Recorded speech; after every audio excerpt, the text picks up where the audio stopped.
మన karmic philosophy ప్రకారం మనం ఏవైతే దానాలు చేస్తామో అవి తిరిగి వస్తాయి. కానీ ఆ వచ్చిన తర్వాత మనం వాటిని నిలదొక్కుకోగలుగుతున్నామా? వాటిని కాపాడుకోగలుగుతున్నామా అంటే లేదు.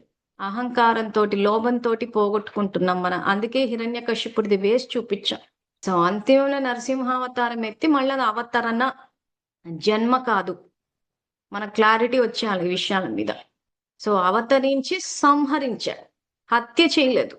హత్య అంటే స్థూలము. సంహరణ అంటే ఆత్మలో ఉన్న అసురీ గుణాలని సంహరిస్తాడు. ఏ రకంగా సంహరిస్తాడు? జ్ఞాన యోగాల ద్వారా.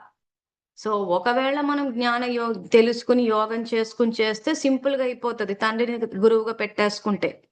లేదు అని అనుకుంటే సమయం నేర్పిస్తది పాఠాలు. సో, సమయం నేర్పించినప్పుడు ఏ రకంగా నేర్పిస్తది? హిరణ్యకశిపుడిని ఏ రకంగా అయితే చీల్చి చెండాడేశాడో, ఆ రకంగా సమయం చీల్చి చెండాడేస్తది. అది యాక్చువల్‌గా జరిగేది. కానీ పౌరాణిక గాథలు రాసేటప్పుడు పరిస్థితి ఏ రకంగా వస్తది?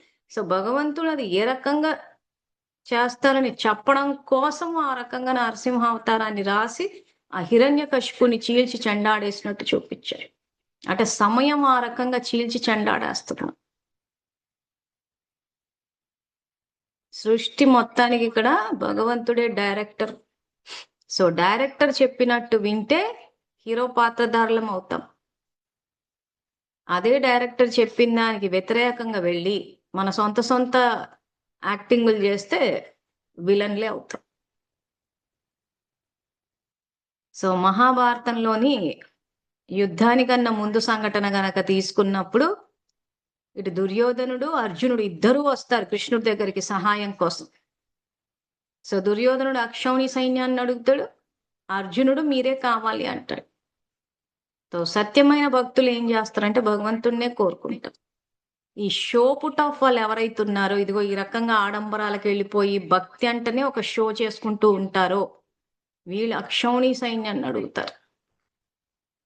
అంటే మాయ యొక్క భిన్న భిన్న రూపాలన్నట్టు. అంటే ఈ ప్రపంచం యొక్క మెటీరియలిస్టిక్ మనం ఒక అర్థం తెలుసుకున్నాం చూసారా? యోగమాయ, మహామాయ అని చెప్పేసి. అంటే ప్రాపంచిక వస్తువుల్లోనే సుఖం ఉందనుకుంటారు. సంతోషం ఉందనుకుంటారు. కానీ అది ఎక్కడుంది? ఆత్మ స్వధర్మంలో ఉంది. అందుకే ప్రపంచంలో వస్తువులన్నీ కొన్నా ఏదో ఖాళీగా ఉన్నట్టు, ఇంకేదో కావాలని ఆ తృప్తి, ఆ సంతృప్తి ఎందుకు రావట్లేదంటే, అది ఆత్మ అన్న స్థితిలో వచ్చేస్తది. వస్తువుల ద్వారా రాదు. కానీ అజ్ఞానం వల్ల